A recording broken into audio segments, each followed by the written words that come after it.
새벽 4시, 도시의 심장이 잠시 숨을 고르는 시간, 윤서연의 하루는 어김없이 시작되었다.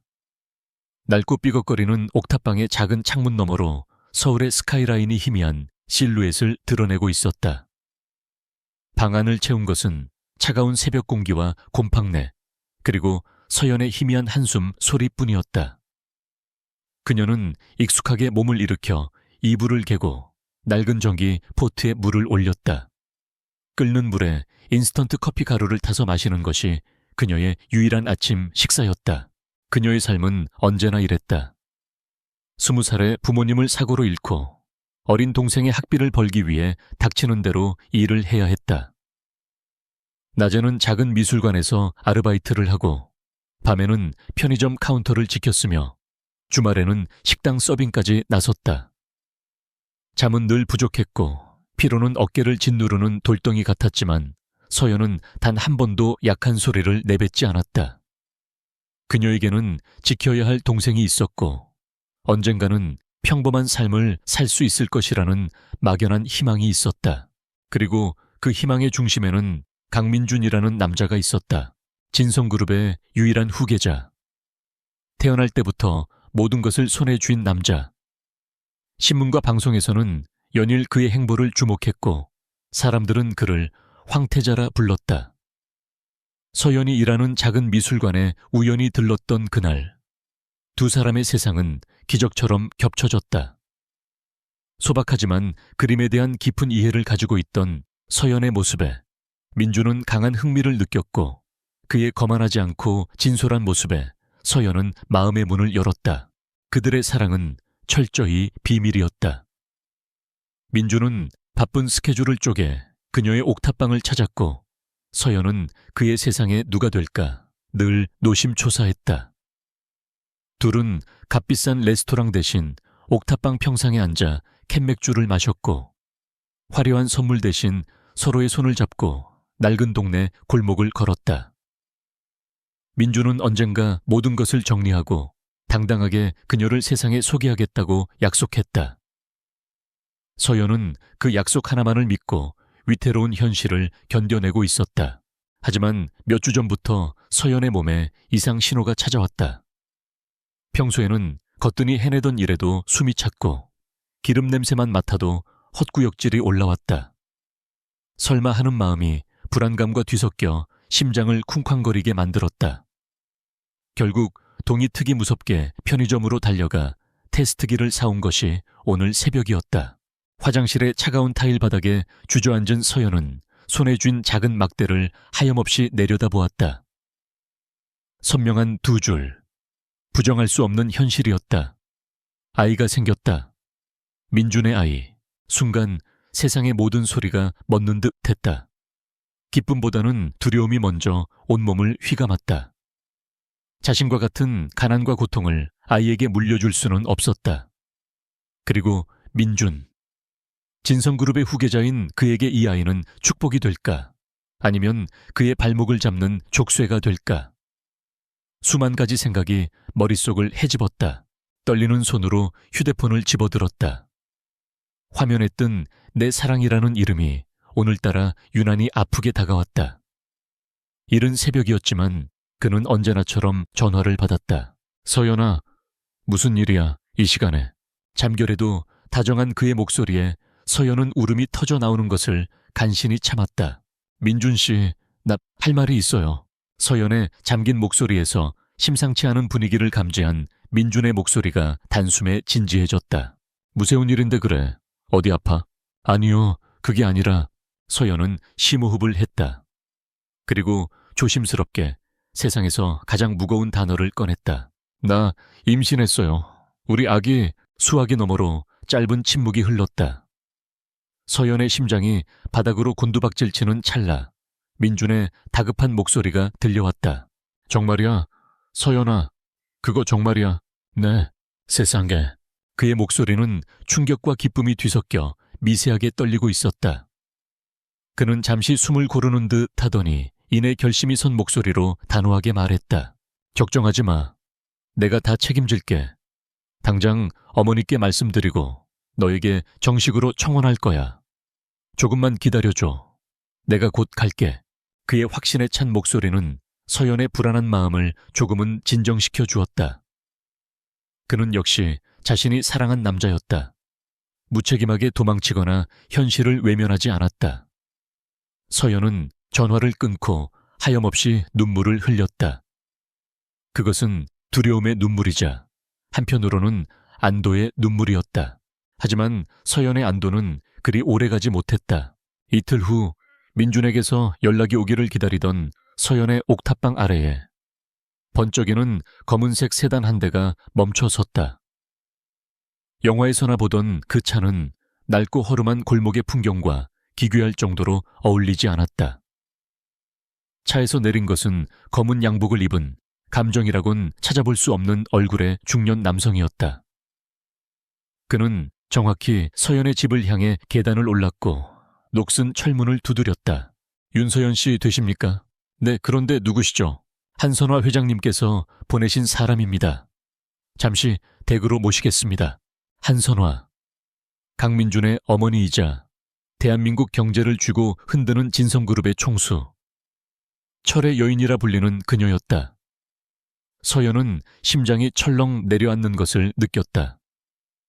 민준이 말하겠다고 했지만 이렇게 갑작스럽게 이런 방식으로 그녀를 부를 줄은 몰랐다. 이것은 환영의 인사가 아니었다. 소환이었다. 서연은 변변한 외출복 하나 없어 가장 깨끗한 블라우스와 면바지를 꺼내 입었다. 차에 오르는 내내 그녀의 손은 땀으로 축축했다.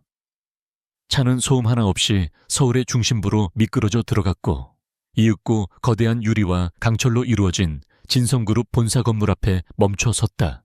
서연은 비서의 안내를 받아 최고층에 위치한 회장실로 향했다.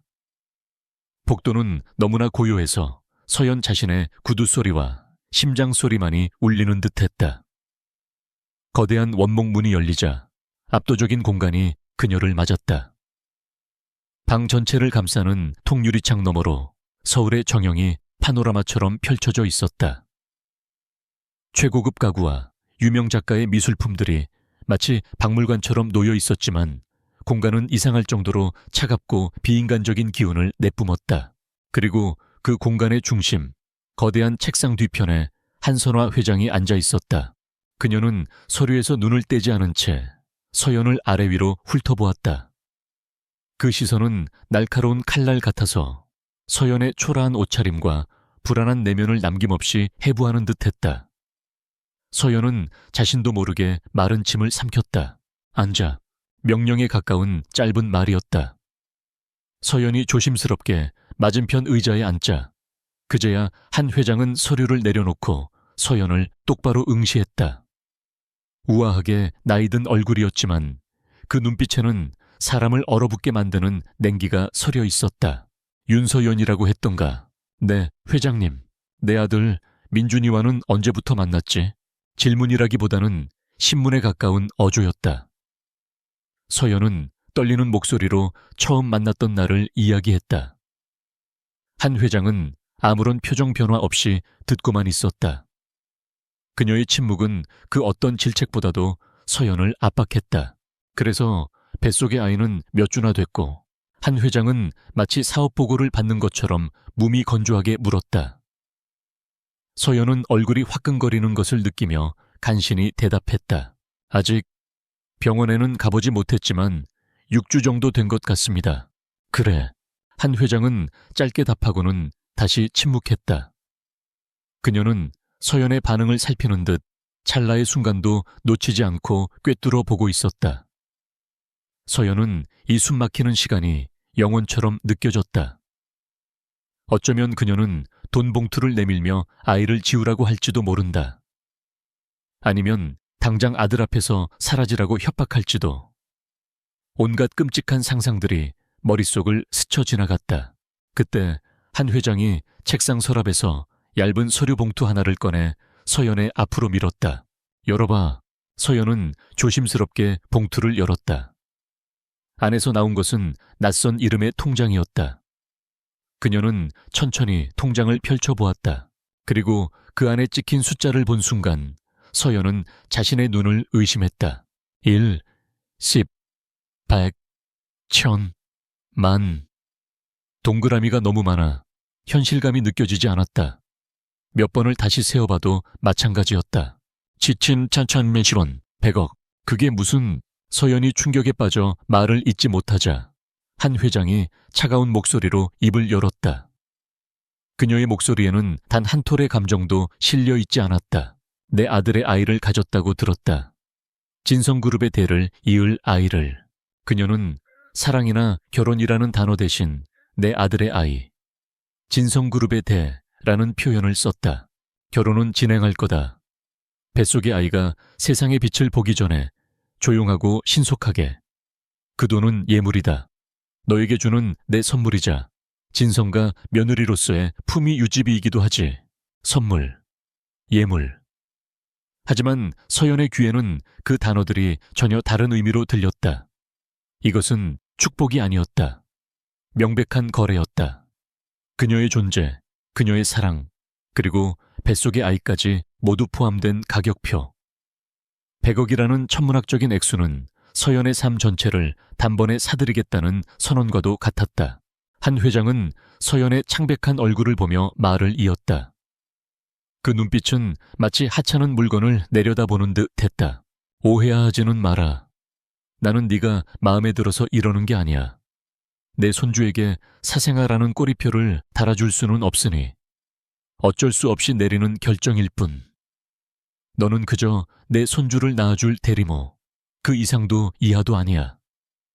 앞으로 진성가의 며느리로서 지켜야 할 규칙들을 배우게 될 거다. 말 한마디, 행동 하나까지 내 허락 없이는 안 돼. 친구도, 가족도, 너의 과거도 모두 끊어내야 할 게다. 할 수 있겠나? 서연은 아무 대답도 할 수 없었다. 머릿속이 하얗게 비어버렸다. 민준의 따뜻한 약속, 아이에 대한 막연한 설렘, 소박하지만 행복했던 시간들. 그 모든 것들이 100억이라는 숫자 앞에서 산산조각 나는 기분이었다. 이것은 동화가 아니었다. 화려하게 장식된 거대한 새장, 그 문이 그녀 앞에서 서서히 열리고 있었다. 문 안쪽은 황금으로 빛나고 있었지만 그 너머에는 어떤 자유도 존중도 존재하지 않을 것임을 직감할 수 있었다. 대답, 한 회장의 재촉에 서연은 간신히 고개를 들었다. 그녀의 눈에 비친 것은 여전히 얼음장처럼 차가운 한 회장의 얼굴뿐이었다. 민준의 얼굴이 떠올랐다. 그리고 뱃속의 작은 생명이 느껴지는 듯 했다. 여기서 거절하고 돌아선다면 자신과 아이는 어떻게 되는 걸까? 민준은 어머니를 거역할 수 있을까? 결국 서연의 입에서 거의 들리지 않을 만큼 작은 목소리가 새어나왔다. 네. 그 한마디에 한 회장의 입가에 처음으로 희미하고 만족스러운 미소가 떠올랐다. 그것은 승자의 미소였다. 서연은 멍하니 회장실을 걸어 나왔다. 손에는 100억이 든 통장이 들려 있었지만 마치 청음망은의 족쇄처럼 무겁게 느껴졌다. 엘리베이터의 통유리 너머로 보이던 화려한 서울의 야경은 더 이상 아름답지 않았다. 오히려 그녀를 삼키려는 거대한 괴물의 눈동자처럼 섬뜩하게 빛나고 있었다. 그녀는 이제 더 이상 가난하지만 자유로웠던 윤서연이 아니었다. 100억 원짜리 가격표가 붙은 진성그룹의 새장 속에 갇힌 인형이었다. 진짜 싸움은 이제부터 시작이었다. 한선화 회장과의 만남 이후 윤서연의 삶은 하루아침에 지옥에서 천국으로 혹은 더 깊은 지옥으로 곤두박질 쳤다. 그녀는 더 이상 곰팡 내 나는 옥탑방에서 잠들지 않았다. 민준이 돌아오는 즉시 결혼식을 올리기로 했고 그전까지 예비 며느리로서 적응 기간을 가져야 한다는 한 회장의 일방적인 통보에 따라 그녀는 서울 성북동에 위치한 진성가 본택으로 거처를 옮겨야 했다. 그녀를 데리러 온 것은 이전과 같은 검은색 세단이었다. 차가 육중한 철문을 지나고 길고 넓은 정원을 따라 들어갔을 때 서연은 숨을 삼켰다. 눈앞에 나타난 것은 집이라기보다는 차라리 성층에 가까운 거대한 한옥 저택이었다. 잘 가꿔진 소나무들이 위엄을 뽐냈고 연못에 비단인 것들은 한가로이 유영했다. 모든 것이 완벽한 조화와 극도의 불을 과시하고 있었지만 이상하게도 사람 사는 온기는 전혀 느껴지지 않았다. 그저 거대한 박물관 같았다. 차에서 내리자 머리가 희끗희끗한 집사 한 명이 다가와 깍듯이 허리를 숙였다. 오시느라 고생 많으셨습니다, 아가씨. 저는 김 집사라고 합니다. 그의 뒤로는 도열하듯 늘어선 사용인들이 똑같은 각도로 고개를 숙였다. 그들의 표정에는 어떠한 감정도 담겨 있지 않았다.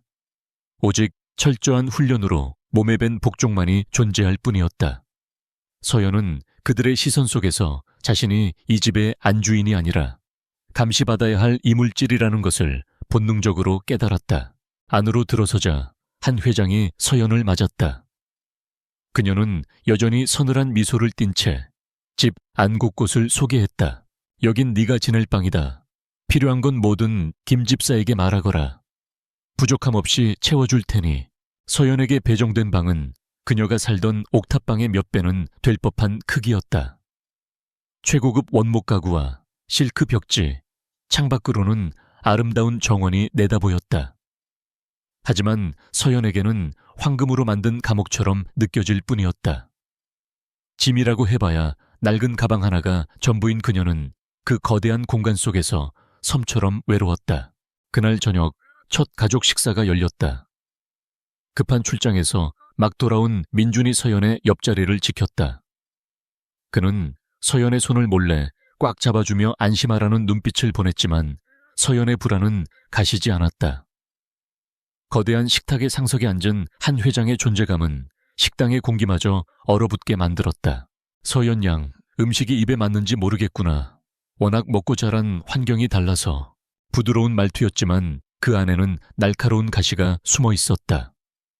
서연이 포크와 나이프를 쓰는 어색한 손짓 하나하나를 그녀는 놓치지 않고 지켜보고 있었다. 어머니, 서연 씨 입맛은 제가 더 잘 압니다. 걱정 마세요. 민준이 분위기를 바꾸려 애썼지만 한 회장은 아랑곳하지 않았다. 아들아, 난 그저 우리 집안의 며느리가 될 아이를 챙기는 것뿐이다. 듣자 하니 동생이 하나 있다고 했던가? 대학생이라고. 학비는 어떻게 감당하고 있지? 마치 자선을 베푸는 듯한 질문에 서연의 얼굴이 굳었다. 그것은 명백히 그녀의 가난한 배경을 들춰내 망신을 주려는 의도였다. 제가 아르바이트해서 보내주고 있습니다. 그래, 기특하구나. 하지만 이제 곧 진성가의 사람이 될 텐데 언제까지 그런 푼돈을 벌 수는 없지. 앞으로 동생 학비와 용돈은 내가 보내도록 하마. 대신 다시는 그 아이와 연락하지 않았으면 좋겠구나. 괜한 구설수에 오를 필요는 없으니 연락하지 말라니. 세상에 단 하나뿐인 혈육과 인연을 끊으라는 말이었다. 서연이 충격받은 얼굴로 민준을 쳐다보았지만 민준 역시 굳은 얼굴로 입술만 깨물 뿐이었다.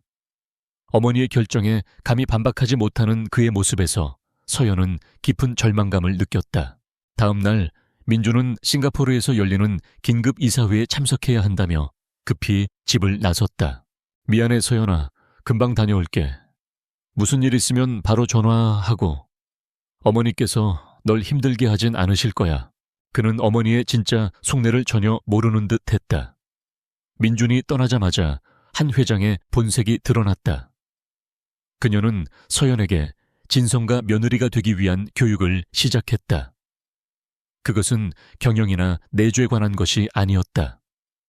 오직 서연의 자아를 지우고 완벽한 상류층 인형으로 재탄생시키기 위한 과정일 뿐이었다. 새벽 6시 기상, 요가와 명상으로 하루를 시작했다. 오전에는 영어, 프랑스어, 중국어 등 외국어 수업과 경제학 수업이 이어졌다. 점심 식사는 영양사가 짜준 완벽한 식단으로 엄격한 테이블 매너 교육과 함께 진행되었다. 오후에는 다도, 샤다오, 꽃꽂이, 서예, 미술사 수업이 빡빡하게 짜여 있었다. 서연이 잠시라도 딴 생각을 하거나 지친 기색을 보이면 옆에 그림자처럼 붙어있던 가정교사들은 즉시 한 회장에게 모든 것을 보고했다. 아가씨, 자세가 흐트러지셨습니다. 척추를 꼿꼿이 세우십시오. 그 단어는 그런 억양이 아닙니다. 좀 더 우아하게 발음하셔야죠. 모든 교사는 한 회장이 직접 고용한 사람들이었고 그들의 임무는 서연을 가르치는 것이 아니라 그녀의 모든 흠을 찾아내고 교정하는 것이었다. 서연의 말투, 걸음걸이, 웃음소리, 심지어는 젓가락질하는 방식까지 모든 것이 지적의 대상이 되었다. 그녀가 살던 옥탑방의 자유로운 공기가 미치도록 그리웠다. 가장 견디기 힘든 것은 완전한 고립이었다. 한 회장은 태아에게 전자파가 좋지 않다는 핑계를 대며 서연의 휴대폰을 압수했다. 유일한 소통 창구였던 친구와 동생에게서는 더 이상 연락이 오지 않았다. 아마 한 회장이 이미 손을 쓴 것일 터였다. 서연은 거대한 성에 갇힌 라푼젤이 된 기분이었다. 다만 그녀를 구하러 올 왕자님은 너무 멀리 있었다. 며칠 후 한 회장은 서연을 소개하겠다며 자신의 오랜 친구들을 집으로 초대했다. VVIP들만 드나드는 백화점의 회장 부인, 유력한 정치인의 아내, 대형 로펌의 대표 변호사 부인 등 모두 대한민국 0.1%에 속하는 여자들이었다. 그들은 값비싼 보석과 명품으로 온몸을 휘감고 서연을 위아래로 훑어보았다. 그들의 눈빛에는 노골적인 호기심과 경멸이 뒤섞여 있었다. 어머, 한 회장님, 이 아이가 인상은 선해 보이네. 어디 집안 아이라고 했죠? 한 회장은 우아하게 미소 지으며 대답했다. 가정 형편이 조금 어려웠지만 마음씨가 착하고 무엇보다 우리 민준이가 아주 좋아한답니다. 뱃속에 복덩이도 품고 왔고요. 복덩이라는 말에 여자들의 시선이 일제히 서연의 아직은 납작한 배로 향했다. 그들은 서연을 인격체가 아닌 진성그룹의 후계자를 잉태한 씨암탉처럼 취급했다. 요즘 애들은 참 당돌하다니까. 어떻게 그런 엄청난 일을 해냈을까? 몸가짐을 어떻게 했길래 혼전 임신을. 그들의 대화는 교양 있는 단어로 포장되어 있었지만 그 속내는 시장 바닥의 험담보다 저속했다. 서연은 얼굴이 타는 듯한 수치심을 느꼈지만 이를 악물고 참았다. 여기서 무너지면 한 회장의 뜻대로 되는 것이었다. 그녀는 조용히 하지만 단호하게 말했다. 저와 민준 씨는 서로 사랑하는 사이입니다. 아이는 그 사랑의 결실이고요. 그녀의 당당한 태도에 여자들의 얼굴의 순간 당혹감이 스쳤다. 한 회장의 눈썹이 미세하게 꿈틀거렸다. 그녀는 서연이 고개를 숙이고 순종하는 모습을 기대했지. 감히 자신의 친구들 앞에서 사랑을 운운하며 대드는 모습을 기대한 것이 아니었다. 모임이 끝나고 모두가 돌아간 뒤 저택에는 싸늘한 침묵만이 감돌았다. 한 회장은 서연을 자신의 서재로 불렀다. 오늘 내 행동은 아주 실망스러웠다. 차가운 목소리가 서연의 심장을 찔렀다. 저는 사실을 말씀드렸을 뿐입니다. 사실 내깟 계집애가 감히 사랑을 입에 담아. 너는 네 처지를 아직도 제대로 파악하지 못한 모양이구나. 한 회장은 자리에서 일어나 서연에게 다가왔다. 그녀의 눈빛은 살기마저 띄고 있었다. 네오는 내 아들을 유혹해서 팔자를 고치려는 꽃뱀에 불과해. 다만 내 뱃속의 아이 때문에 내가 너를 거두어준 것뿐이다. 그런데 감히 내 앞에서 고개를 뻣뻣이 들어. 아직도 네가 살던 그 시궁창이 그리운 개냐? 기억해둬. 너는 윤서연이 아니야. 너는 오직 진성그룹의 며느리, 내 손자를 낳을 도구일 뿐이다. 내 이름도 네 과거도 네 자존심도 모두 버려. 그러지 못하겠다면 그 100억을 토해내고 당장 여기서 꺼져. 물론 뱃속의 아이는 두고 가야 할 게다. 협박이었다. 아이를 빌미로 한 잔인한 협박. 서연은 온몸의 피가 차갑게 식는 것을 느꼈다. 이 여자에게는 피도 눈물도 없었다. 그날 밤 서연은 거대한 침대에 누워 소리 죽여 울었다. 민준이 너무나 보고 싶었다. 그의 품에 안겨 모든 것이 꿈이었다고 말하고 싶었다. 하지만 그녀는 알고 있었다. 이것은 끔찍한 현실이라는 것을. 눈물이 잦아들 무렵 서연은 천천히 손을 들어 자신의 배를 감쌌다. 아직 아무런 움직임도 느껴지지 않았지만 그 안에는 분명 작은 생명이 자라고 있었다. 자신과 민준의 아이, 아가야, 이대로 무너질 수는 없었다. 이렇게 굴복하고 껍데기만 남은 인형이 되어버린다면 장차 태어날 아이는 이 차가운 집에서 어떻게 자라게 될까? 아이를 지키기 위해서라도 그녀는 강해져야 했다. 살아남아야 했다. 서연은 눈물을 닦고 자리에서 일어났다. 그녀의 눈빛은 더 이상 두려움에 젖어 있지 않았다. 대신 차갑고 단단한 결의가 그 자리를 채우고 있었다. 잡초는 밟으면 밟을수록 더 강하게 뿌리를 내리는 법이다. 같은 시각 한 회장은 김 집사에게 전화를 걸고 있었다. 내일 손님 한 분이 오실 거다. 유라그룹의 막내딸 정유라 양이다. 민준이와는 어릴 때부터 잘 알던 사이지.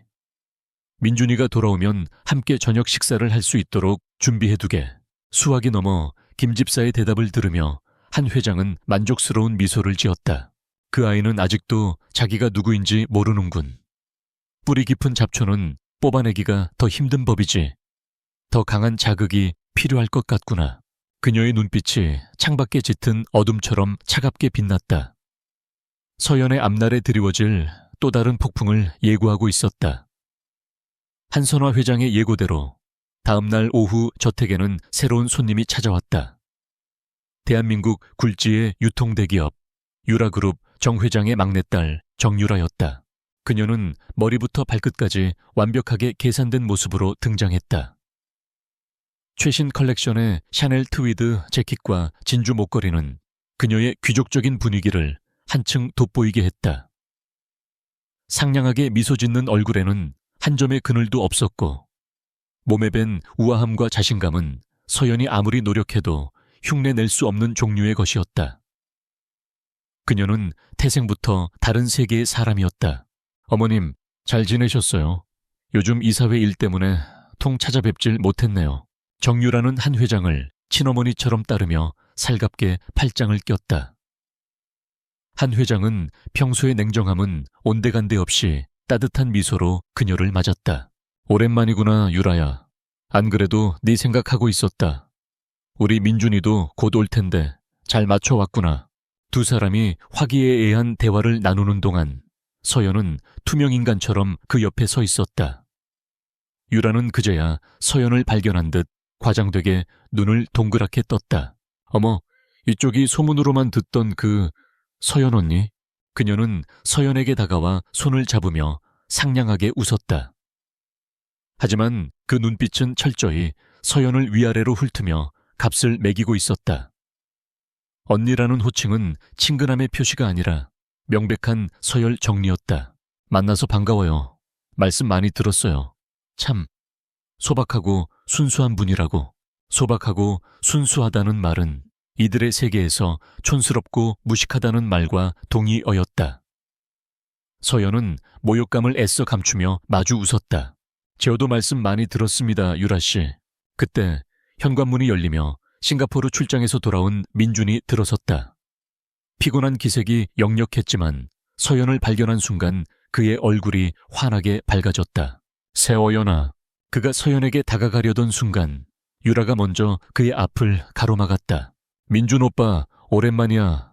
출장 다녀오는 길이야. 더 멋있어졌네. 민준은 유라의 등장에 잠시 당황한 기색을 보였지만 이내 비즈니스적인 미소를 지으며 악수를 청했다. 유라씨, 여긴 어쩐 일로? 어머님이 부르셨지. 오빠 온다고 해서 겸사겸사 저녁 식사나 같이 하려고. 그날 저녁 식사 자리는 서연에게 고문과도 같았다. 유라와 한 회장은 서연을 완벽하게 소외시킨 채 대화를 주도했다. 그들의 대화 주제는 서연이 끼어들 수 없는 것들 뿐이었다. 스위스에서 함께 보냈던 어린 시절의 추억, 두 그룹 간의 인수합병 문제, 다음 달 파리에서 열릴 패션 위크와 자선 파티 이야기. 서연은 마치 외국어 방송을 듣고 있는 것처럼 멍하니 앉아 있었다. 민준이 몇 번이나 서연을 대화에 참여시키려 했지만 유라는 교묘하게 화제를 돌려 민준의 시도를 무산시켰다. 그러던 중 유라가 와인잔을 들다 실수인 척 서연의 옷에 와인을 쏟았다. 서연이 입고 있던 것은 이 집에 들어와 처음으로 지급받은 옷 중 가장 저렴한 블라우스였다. 어머, 미안해요, 언니. 내가 너무 부주의했네. 유라는 호들갑을 떨며 냅킨으로 서연의 옷을 닦는 신용을 했다. 하지만 그 눈에는 미안함 대신 통쾌 함이 서려 있었다. 언니는 참 소박해서 좋겠어요.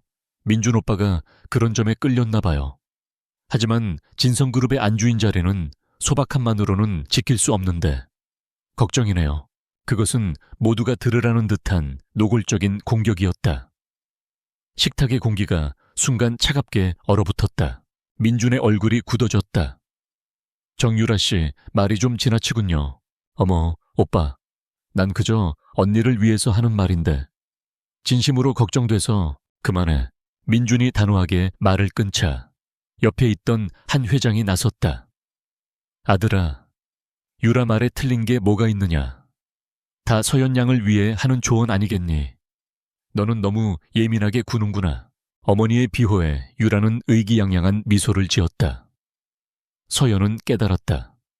민준은 자신을 지켜주고 싶어 하지만 어머니와 오랜 세월 얽혀온 사회적 관계의 거미줄 속에서는 그 역시 무력하다는 것을. 그날 밤 방으로 돌아온 서연은 민준에게 그동안 겪었던 일들을 털어놓았다. 숨막히는 교육, 외부와의 완전한 단절, 그리고 오늘 유라에게 당했던 모욕까지. 민준은 모든 것을 듣고 분노했다. 어머니가 어떻게 너한테 당장 가서 말씀드릴게. 이건 너무하잖아. 그는 진심으로 서연을 걱정하고 있었다. 하지만 서연의 마음속 응어리는 풀리지 않았다. 그녀는 가장 중요한 질문을 던져야 했다. 민준 씨, 어머님이 저에게 주신 100억 알고 있었어요? 그 질문에 민준의 얼굴이 순간 굳어졌다. 그는 시선을 피하며 머뭇거렸다. 그건 어머니가 너한테 안정적인 생활을 보장해주고 싶어서 나쁜 뜻이 아니라. 그의 변명은 서연의 심장에 비수처럼 꽂혔다. 알고 있었다.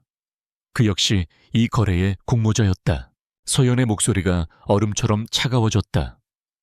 안정적인 생활이요? 민준 씨 눈에는 이게 그렇게 보여요? 그녀는 떨리는 손으로 화장대 위에 놓여있던 통장을 집어들었다. 이건 선물이 아니에요. 이건 계약서라고요. 내 자궁과 내 인생과 내 영혼까지 통째로 담보 잡은 노예 계약서. 그런데 당신은 그걸 알고도 방관했어요. 아니, 동의한 거겠죠. 서연아, 그게 아니야. 오해야. 오해요? 그럼 이게 뭔데요? 한 회장님은 분명히 말씀하셨어요. 나는 아이를 낳는 도구일 뿐이라고. 내 과거도 가족도 자존심도 다 버리라고. 그게 민준 씨가 말하는 안정이에요. 서연의 눈에서 눈물이 흘러내렸다. 그것은 슬픔의 눈물이 아니라 배신감과 분노로 들끓는 눈물이었다. 두 사람 사이에 처음으로 깊고 차가운 균열이 생겨나고 있었다. 그날 이후 정유라의 방문은 더욱 잦아졌다. 그녀는 한 회장과의 사업 논의를 핑계로 거의 매일 저택에 드나들었다. 그리고 서연을 향한 공격은 더욱 노골적이고 교묘해졌다. 그녀는 서연이 보는 앞에서 사용인들을 불러 모아 집안의 인테리어가 촌스럽다며 가구 배치를 바꾸라고 지시했다. 마치 자신이 이 집의 안주인인 것처럼. 사용인들은 누구의 말을 들어야 할지 몰라 안절부절 못했지만 결국 한 회장의 암묵적인 지지를 받는 유라의 편에 섰다. 심지어 그녀는 아직 꾸며지지도 않은 아기방 문제에까지 관여하기 시작했다. 서연은 뱃속의 아이를 위해 따뜻하고 아늑한 방을 만들어주고 싶었다. 그녀는 자신의 미적 감각을 살려 직접 디자인 시안을 그리고 친환경 소재의 가구들을 알아보고 있었다. 작지만 사랑이 담긴 공간을 선물하고 싶었다. 하지만 어느 날 서연이 방에 들어섰을 때 그곳은 거대한 공사장이 되어 있었다. 유명 인테리어 디자이너와 작업자들이 분주하게 움직이고 있었고 그 중심에는 정유라가 한 회장과 함께 웃으며 서 있었다. 어머, 언니 왔어요. 마침 잘 됐네. 아기방 인테리어 새로 하고 있었거든요. 어머님이랑 제가 특별히 프랑스에서 활동하는 디자이너를 초빙했어요.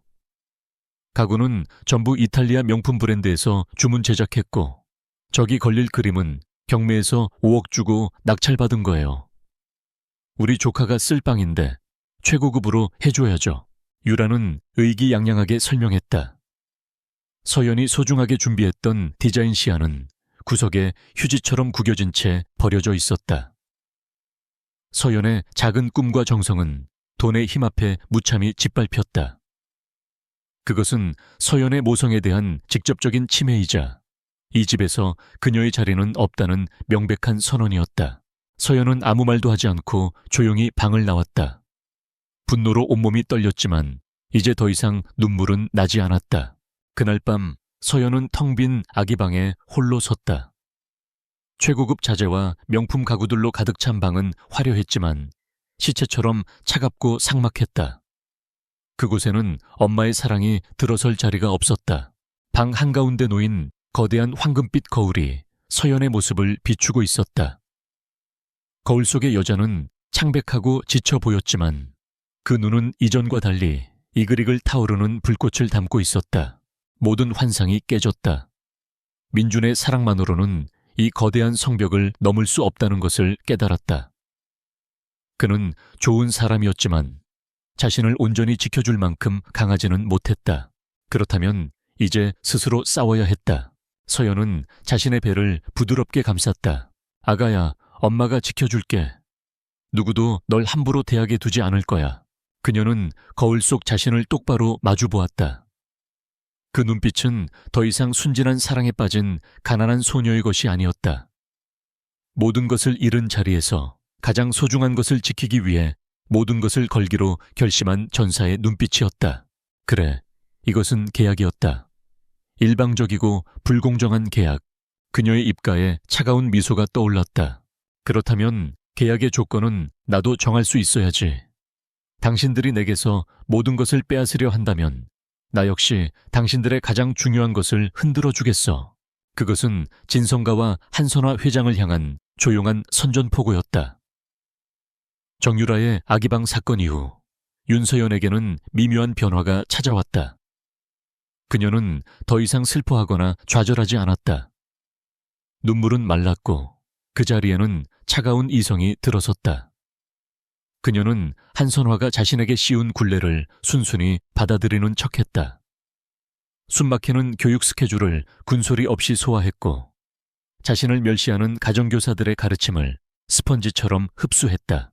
영어, 프랑스어, 경제학, 그리고 상류층의 언어와도 같은 와인과 클래식, 미술사까지.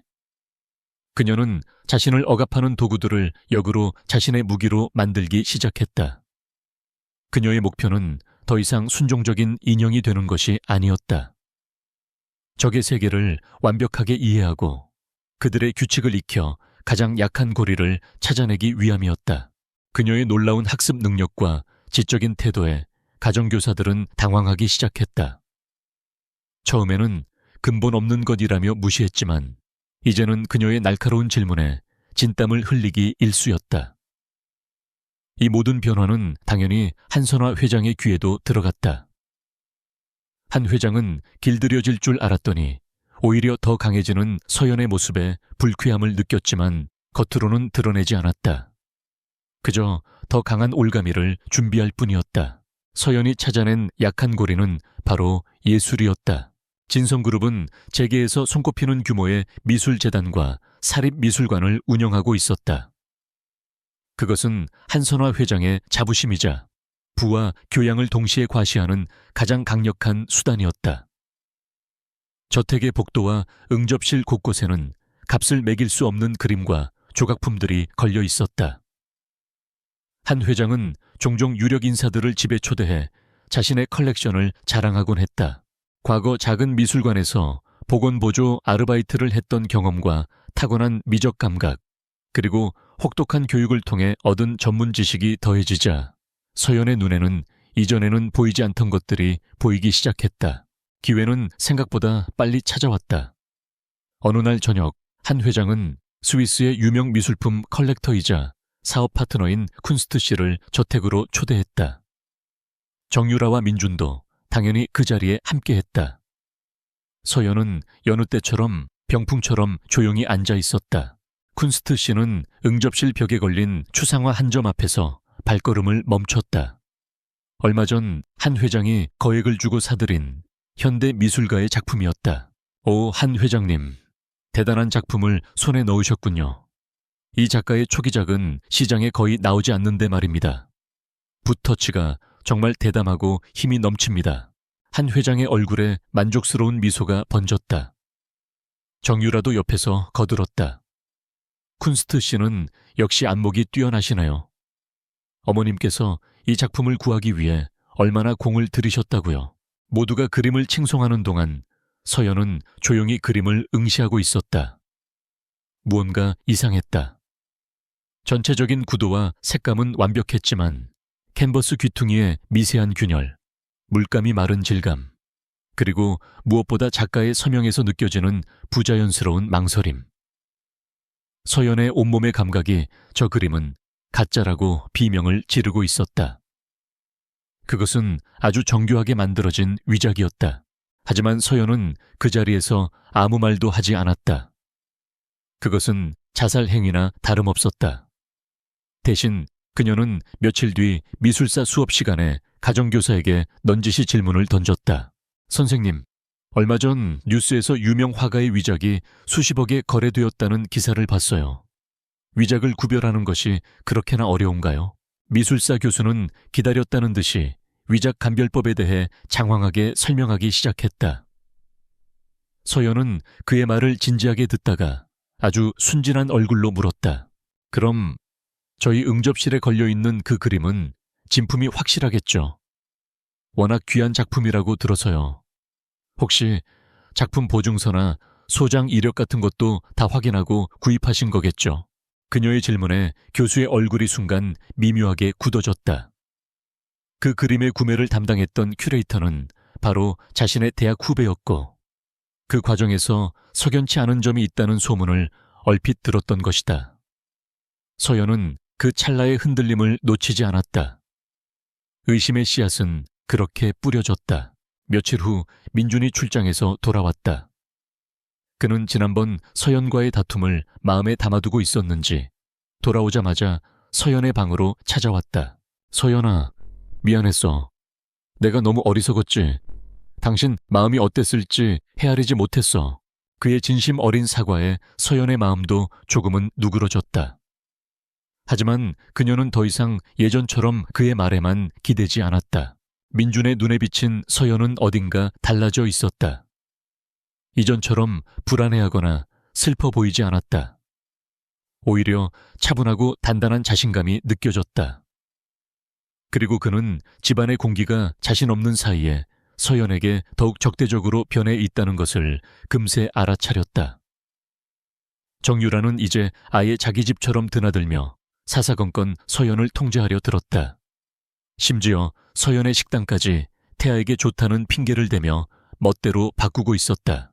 사건은 아주 사소한 일에서 터졌다. 서연이 아침 산책길에 꺾어온 작은 들꽃 몇 송이를 거실의 작은 화병에 꽂아두었다. 소박하지만 생기가 넘치는 모습에 서연은 잠시나마 위안을 얻었다. 하지만 그 모습을 발견한 유라가 경멸적인 표정으로 코웃음을 쳤다. 어머, 언니, 이게 뭐예요? 진성가 거실에 이런 잡초를 갖다 놓으면 어떡해요? 집안격 떨어지게. 유라는 들꽃을 거칠게 뽑아 쓰레기통에 던져버리고 자신이 가져온 크고 화려한 수입 장미꽃 다발을 그 자리에 대신 꽂았다. 그 모습은 이 집의 진짜 안주인은 자신이라는 무언의 시위였다. 그 순간 모든 것을 지켜보고 있던 민준이 폭발했다. 정유라 씨, 그의 뇌성과도 같은 고함에 거실의 모든 사람들이 얼어붙었다. 지금 뭐 하는 겁니까? 당신이 뭔데 내 아내한테 이래라 저래라야. 여기가 당신 집이야. 오빠, 난 그저 닥쳐. 당신 눈에는 이게 잡초로 보여? 이건 내 아내가 이 집에 처음으로 들여놓은 생기였어. 당신이 함부로 짓밟아도 되는 게 아니라고. 민주는 이성을 잃은 듯했다. 그는 유라가 꽂아놓은 장미꽃 다발을 집어들어 바닥에 내동댕이 쳤다. 그리고 다시는 우리 집에 얼씬도 하지 마. 비즈니스 파트너로서의 예의는 지키겠지만 내 아내를 괴롭히는 건 2번 다시 용납 못해. 당장 나가. 상황을 보고 달려온 한 회장의 얼굴이 분노로 일그러졌다. 강민준, 지금 네가 무슨 짓이냐? 어른들 앞에서 버르장머리 없이 베어르장머리요. 어머니, 정말 모르셔서 물으세요. 어머니께서 정유라 씨를 방패막이 삼아 서연 씨를 얼마나 괴롭히셨는지 제가 모를 줄 아세요? 이 집이 사람 사는 집입니까? 아니면 감옥입니까? 민준이 어머니에게 정면으로 대항한 것은 처음이었다. 한 회장은 아들의 반란에 충격을 받은 듯 잠시 말을 잇지 못했다. 제가 분명히 말씀드리죠. 서연 씨는 제 아내고 제 아이의 어머니입니다. 한 번만 더 서연 씨를 이런 식으로 모욕하면 그땐 저도 가만히 있지 않겠습니다. 이 집이든 진성그룹이든 다 버리고 서연 씨랑 나갈 겁니다. 그것은 한 회장의 가장 아픈 곳을 찌르는 협박이었다. 그녀에게 진성그룹과 유일한 후계자는 자신의 목숨과도 같았다. 아들의 단호한 모습에 한 회장은 결국 한 발 물러설 수밖에 없었다. 그날 저택은 살얼음판 같은 긴장감에 휩싸였다. 모두의 시선이 모자, 무지어의 싸움에 쏠려 있는 동안 서연은 조용히 자신의 방으로 돌아왔다. 그리고 미술사 교수에게 전화를 걸었다. 교수는 그동안 서연이 던진 의심의 씨앗을 마음에 품고 나름대로 조사를 진행했던 모양이다. 그의 목소리는 잔뜩 흥분해 있었다. 아가씨, 어떻게 아신 겁니까? 아가씨 말씀대로 그 그림 위작이 맞았습니다. 제가 아는 감정 전문가에게 몰래 의뢰해봤는데 슈퍼노트급의 정교한 가짜라고 합니다. 진품이라면 최소 300억은 호가할 텐데 구매 장부에는 150억으로 기록되어 있습니다. 아마 비자금을 조성하는 과정에서 누군가 중간에서 거액을 빼돌린 것 같습니다. 이 사실이 알려지면 진성미술재단은 물론이고 한 회장님까지 위험해질 수 있습니다. 수화기를 내려놓은 서연의 입가에 옅은 미소가 걸렸다. 민준의 분노가 자신을 지키는 방패가 되어주었다면 이제 그녀는 자신의 손에 직접 칼을 쥐었다. 한선화 회장의 가장 큰 자부심이자 약점인 미술재단의 비리. 그것은 그 어떤 협박보다 강력한 무기가 될 것이었다. 서연은 조용히 응접실로 내려갔다. 그리고 벽에 걸린 위작 앞에 섰다. 그림은 여전히 아무것도 모른 채 고고하게 걸려 있었다. 민준이 잠시 시간을 벌어주었다. 하지만 진정한 독립은 스스로의 힘으로 얻어내야 한다. 서연은 이제 더 이상 폭풍에 흔들리는 가련한 잡초가 아니었다. 폭풍의 눈을 꿰뚫어 보고 그 힘을 역이용할 준비를 끝낸 전략가였다. 조용한 방역이 마침내 막을 올렸다. 강민준의 폭탄 선언 이후 저택의 분위기는 이전보다 더 차갑게 가라앉았다. 한선화 회장은 아들과의 정면 충돌을 피하는 듯 보였고 정유라의 발걸음도 뜸해졌다. 표면적으로 서연은 평화를 얻은 것처럼 보였다. 민준은 약속대로 그녀의 든든한 방패가 되어주었다. 그는 아침 저녁으로 서연의 곁을 지켰고 사소한 것 하나까지 그녀의 의견을 물으며 존중하는 태도를 보였다. 하지만 서연은 알고 있었다. 이것은 평화가 아니라 더 큰 폭풍 전의 고요일 뿐이라는 것을. 한선화 같은 여자가 아들의 반항에 순순히 물러설 리 없었다. 그녀는 단지 물 위에서 보이지 않는 곳에서 더 깊고 어두운 음모를 꾸미고 있을 뿐이었다. 서연은 경계를 늦추지 않은 채 조용히 자신의 무기를 갈고 닦으며 때를 기다렸다. 그 시각 진성그룹 본사 회장실에서는 서연의 예감대로 새로운 계략이 짜이고 있었다. 한선화는 자신의 가장 충직한 신보기자 그룹 내 해결사로 불리는 최 이사를 호출했다. 최 이사, 그 아이에 대해 어디까지 알아봤나? 최 이사는 준비해온 서류철을 꺼내며 고개를 숙였다. 회장님 지시대로 윤서연의 과거를 샅샅이 뒤졌습니다. 고아나 다름없는 환경에서 자라 동생 학비를 벌기 위해 굳은 일을 마다하지 않았더군요. 교우 관계도 깨끗하고 금전 문제로 구설수에 오른 적도 단 한 번 없었습니다. 파면 팔수록 먼지 하나 나지 않는 인생입니다. 한 회장의 미간이 좁혀졌다. 흠이 없다고? 세상에 흠없는 인간은 없어. 부모는 어떻게 죽었지? 단순 교통사고였습니다. 음주운전 차량에 뺑소니를 당했고 범인은 아직 잡히지 않았습니다. 사망보험금이 조금 나왔지만 빚을 갚고 나니 거의 남은 게 없었다고 합니다. 보험금이라 그 부분은 깨끗한 게 확실한가? 네, 여러 번 확인했지만 의심할 만한 정황은 없었습니다. 한 회장은 잠시 생각에 잠겼다. 직접적인 약점을 찾을 수 없다면 만들어서라도 평판을 무너뜨려야 했다. 맹독은 아주 작은 상처를 통해서도 온몸에 퍼지는 법이다. 좋아. 그렇다면 두 가지 방향으로 진행하지. 하나는 여론전이다. 가난하지만 선량한 신데렐라라는 이미지를 박살내. 알고 보니 탐욕스럽고 계산적인 꽃뱀이었다는 식으로 말이야. 없는 사실이라도 상관없어. 대중은 진실이 아니라 자극적인 이야기에 열광하는 법이니까. 언론사에 슬슬 흘릴 준비를 해둬. 알겠습니다, 회장님. 다른 하나는 무엇입니까? 한 회장의 입가에 뱀처럼 차가운 미소가 떠올랐다. 다른 하나는 덧치지. 그 아이가 요즘 우리 미술재단 일에 관심이 많은 것 같더군. 제법 아는 척도 하는 것 같고. 그 잘난 척이 제 발등을 찢게 만들어줘야지. 그녀의 새로운 계획은 서연의 유일한 무기인 예술에 대한 지식을 역이용해 함정을 파는 것이었다. 무대는 곧 열릴 신진작가 발굴을 위한 기획 전시회였다. 며칠 후 서연에게 뜻밖의 제안이 들어왔다. 문제의 위작 그림 구매를 담당했던 박 큐레이터가 그녀를 찾아왔다. 그는 한 회장의 신복 중 한 명이었다. 사모님, 그동안 저희 재단 일에 많은 관심을 보여주셔서 회장님께서 무척 기뻐하셨습니다. 그래서 이번 신진작가 전시회 심사 과정에 사모님께서도 참관인 자격으로 참여해 보시는 게 어떻겠냐는 말씀을 하셨습니다. 안주인으로서 재단이 어떻게 운영되는지 미리 배워두시는 것도 좋을 것 같다고요. 너무나 갑작스러운 호의였다. 서연은 즉시 그 이면에 숨겨진 의도를 의심했다. 하지만 거절할 수도 없는 노릇이었다. 거절하는 순간 무언가 찔리는 것이 있다는 인상을 줄 수 있었다. 회장님께서 그렇게까지 배려해 주시니 감사하네요. 미력하지만 저도 도움이 될 수 있다면 기꺼이 참여하겠습니다. 서연은 함정인 것을 알면서도 스스로 그 안으로 걸어 들어갔다. 적의 의도를 파악하기 위해서는 그들의 판에 직접 뛰어드는 수밖에 없었다. 민주는 이 소식을 듣고 진심으로 기뻐했다. 잘됐네, 서연아. 어머니께서도 드디어 당신을 인정하기 시작한 거야. 이번 기회에 당신의 능력을 보여줘. 내가 옆에서 도울게. 그는 어머니의 선애를 의심하지 않았다. 그의 순진함이 서연은 안타까웠지만 굳이 찬물을 끼얹지는 않았다.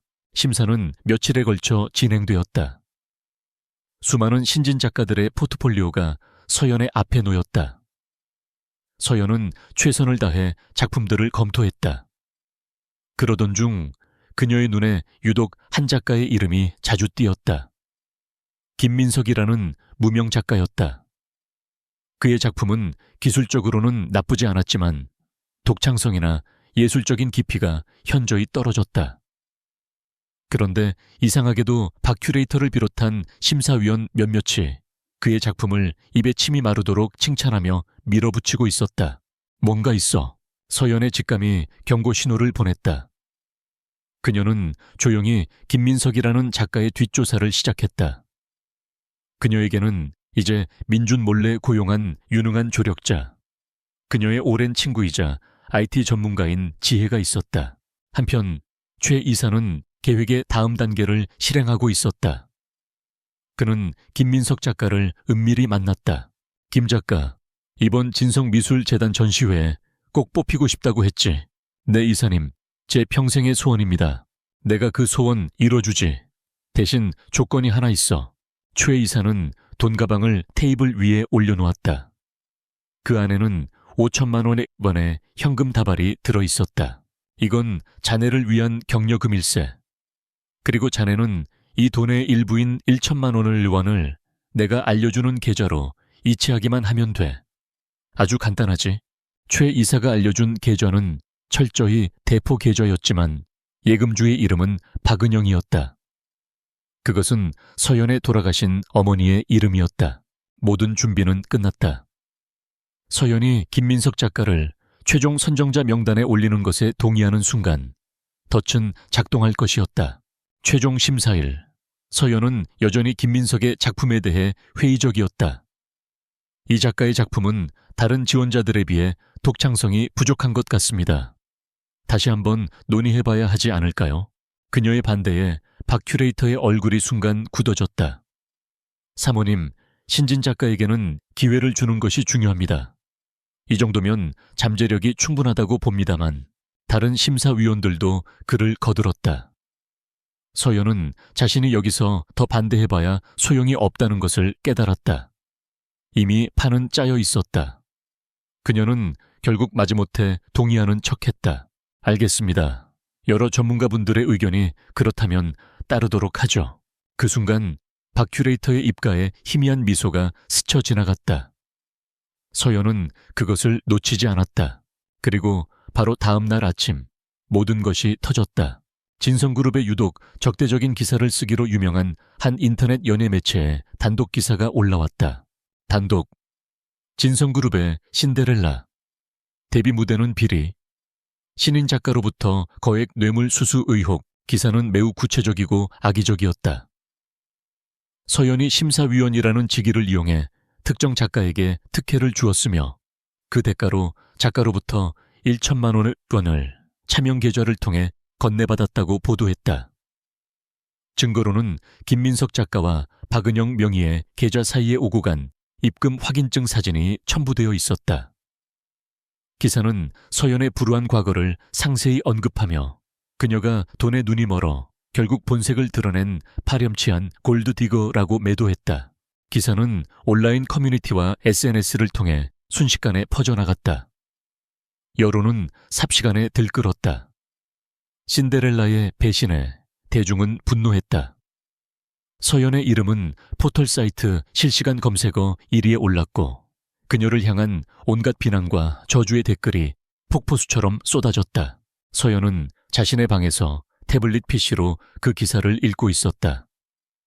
기사의 모든 문장은 칼날이 되어 그녀의 심장을 후벼 팠다. 한선화의 공격은 그녀가 상상했던 것보다 훨씬 더 잔인하고 공개적이었다.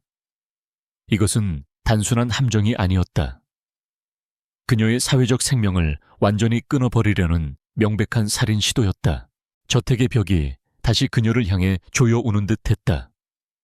이전에는 그저 감옥이었지만 이제는 사방이 적인 전쟁터 한가운데 홀로 내던져진 기분이었다.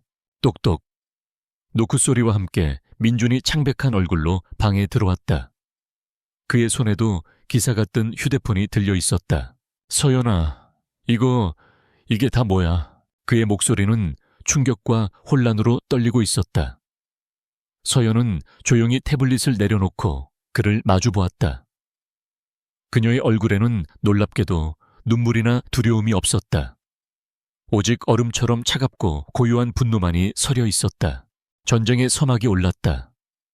그리고 그녀는 결코 이대로 당하고만 있지 않을 터였다.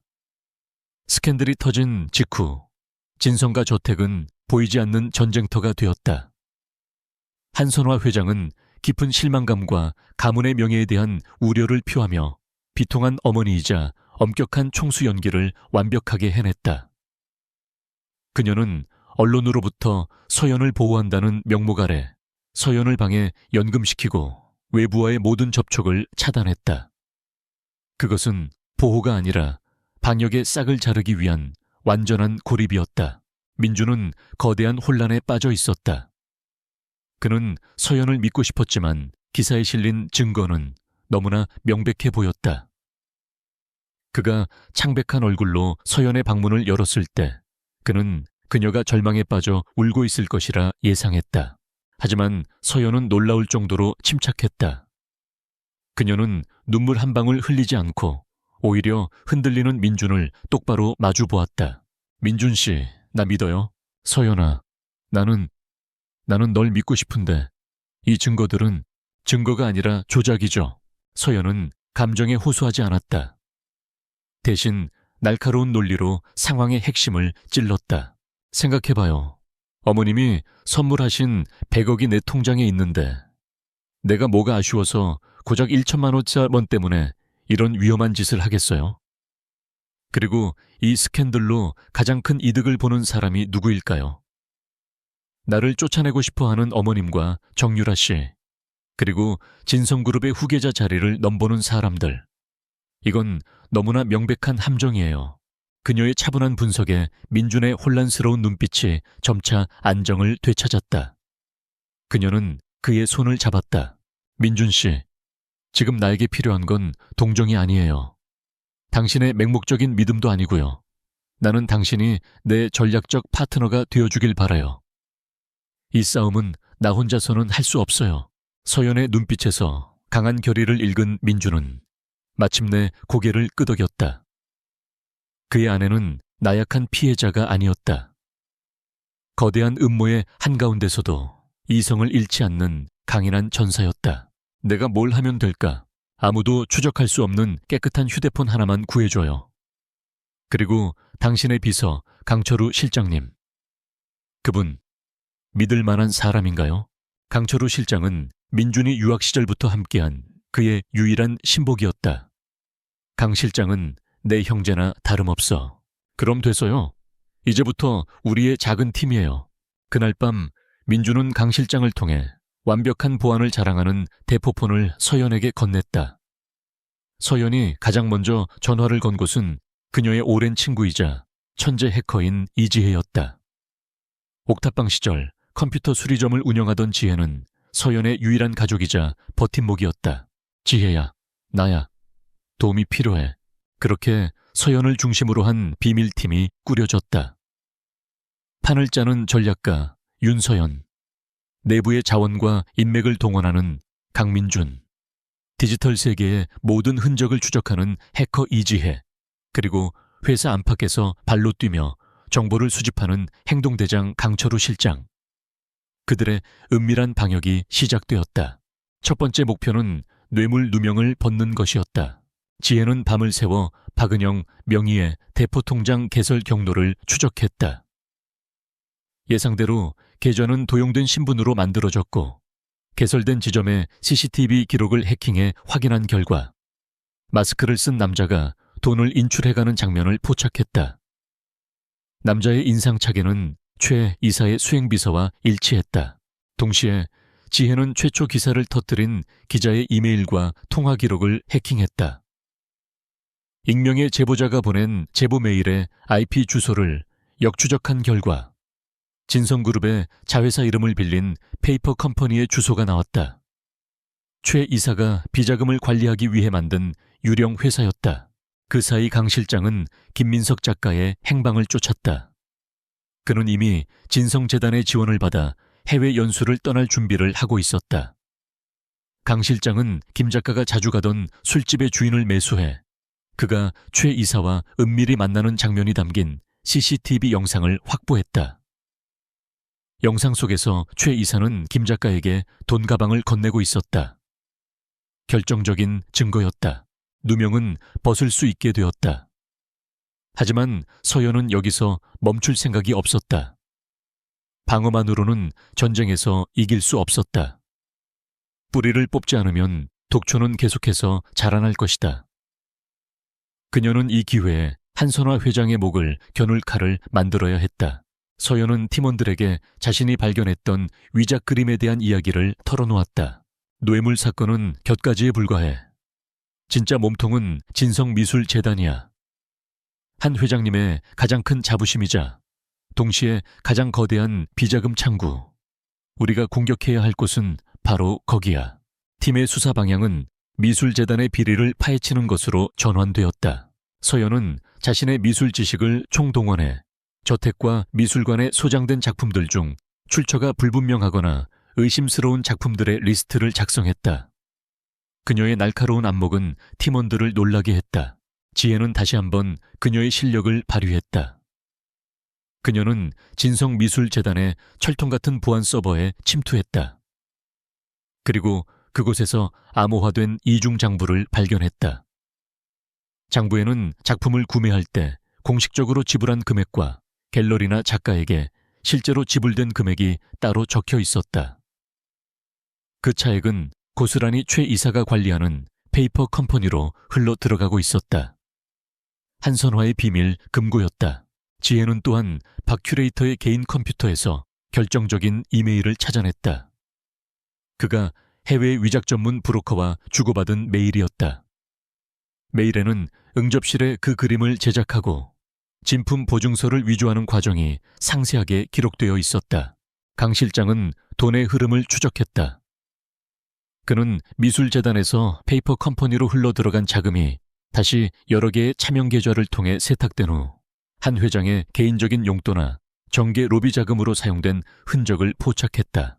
모든 조각들이 맞춰지고 있었다. 뇌물 누명을 완벽하게 뒤집을 증거, 최 이사가 비리를 실행한 증거, 미술재단의 거대한 비자금 장부, 한선화 회장이 모든 일의 정점이라는 것을 증명할 자금 흐름, 그리고 그 모든 것의 시작점이 된 300억짜리 위작 그림.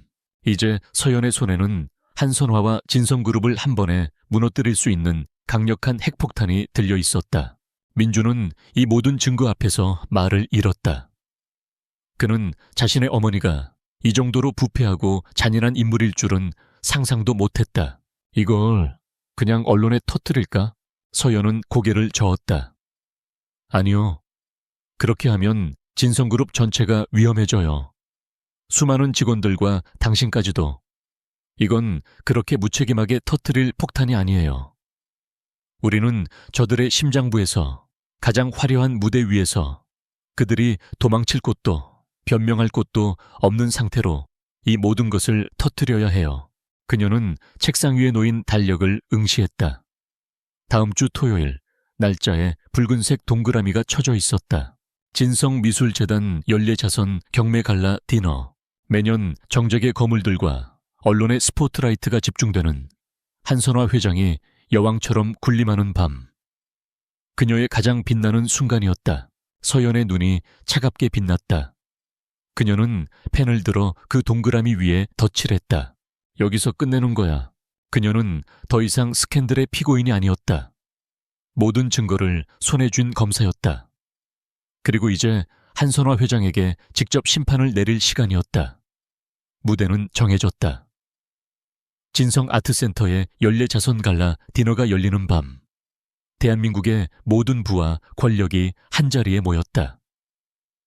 거대한 샹들리에가 쏟아내는 눈부신 빛 아래 최고급 드레스와 턱시도를 차려입은 상류층 인사들이 샴페인 잔을 부딪히며 거짓된 미소를 나누고 있었다. 미디어의 플래시 세례가 쉴 새 없이 터졌고 그 중심에는 단연 이 밤의 여왕 한선화 회장이 있었다. 그녀는 우아한 실크 드레스를 입고 옆에는 보석처럼 빛나는 정유라를 대동한 채 사람들의 찬사를 한 몸에 받고 있었다.